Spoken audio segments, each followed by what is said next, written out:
Hey friends, it's me, Zoe, aka Magic Pixie Dream Girl. Welcome to the first episode of the Lightcast, a podcast focused on examining the lore in a much more deep and focused way than what I would normally do in my videos. Don't worry, I'm still going to be making videos too, but I find that this format is much less cumbersome in terms of production demands, especially when the examination of deeper topics would be unaided by visuals. For this first episode, we're going to take a look at the purpose of the sacred springs, stratified against the messaging about the dangers of technology across the series.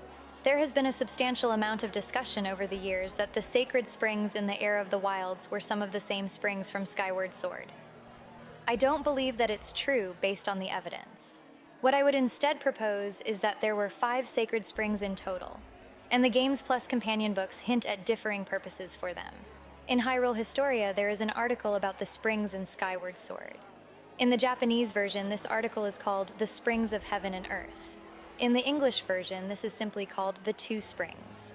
While we understand the narrative purpose for them, the explicit inspiration and symbolic meaning for the springs is not outright stated in terms of thematic meaning, but the Japanese title says it all. In the case of Skyview Spring, its location and the themes of the adjacent temple reflect the concept of Skyview platforms in Japan. These platforms are places to view beautiful scenery where the earth meets the sky. They are meant to reflect the aspirational position of humans that want to achieve divinity. Likewise, the Earth Spring, found in a subterranean cavern, reflects our nature as mortal beings. The duality of these springs are rooted deeply in both Shinto and Buddhist beliefs. The concept of humans having roots and wings, being of the earth and descendants of the gods, is a huge part of the thematic goal of stories in those religions. They also reflect the nature of duality in all of us, such as light and dark, life and death, suffering and enlightenment, and so on. Zelda's purification in those springs enables her spiritual awakening so that she can regain her memories as Hylia.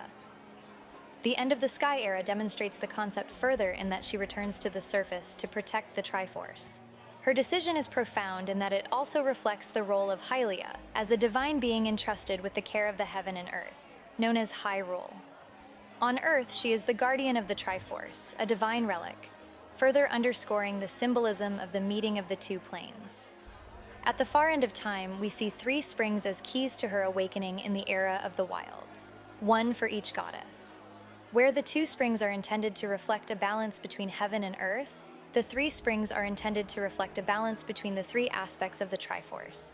This is likely due to her role as the eternal protector of the sacred artifact.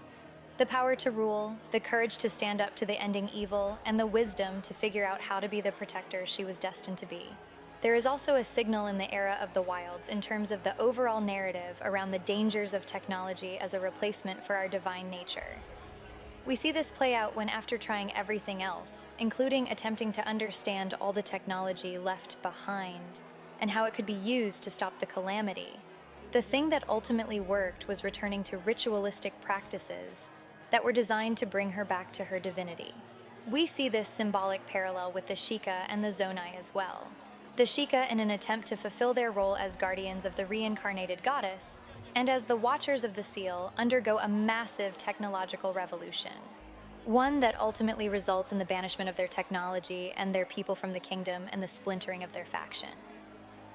In the case of the Zonai, they obtained a vast knowledge of science and technology.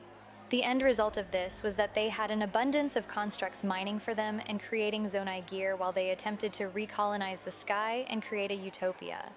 This led to many breakthroughs that ultimately supported their life in the sky. They have hydrants that seemingly create water from nothing. They have devices that emit fire and electricity, all things that would have supported their endeavors. This is not to say that they were entirely self-focused. During the Age of the Gods, they created numerous public works to help the primitive people living on the surface. For all their breakthroughs in science and technology, it wasn't enough to save them. The exact cause for their extinction is unknown, but I find that there is a parallel between them and their technology, the Zonai gear. Those devices are highly disposable and short-lived. In the end, they were just as disposable as their technology. I can't help but wonder if the actual reason they experienced a massive population decline and subsequent extinction was a subtle nod to short lifespan. This could have been caused by exposure to heavy metals and micronized zonite. Masterworks hints at genetic deterioration as a possible cause, but it isn't super clear. In looking at the Sheikah, the Zonai, and the Hylians, the Sheikah and the Hylians seem to learn the overarching lesson about the dangers of technology as a replacement for divinity, and it nearly cost them their own extinction. After the near destruction of the kingdom in the era of the Wilds, both groups seem more focused on technology as an augmentation tool rather than a tool for abject supremacy. In Twilight Princess, the light spirit Lene Rue hints at what this core lesson is. Those who do not know the danger of wielding power will, before long, be ruled by it. This is not to say that Hylia was against technology. She was quite the inventor herself, creating the gates of time, for example.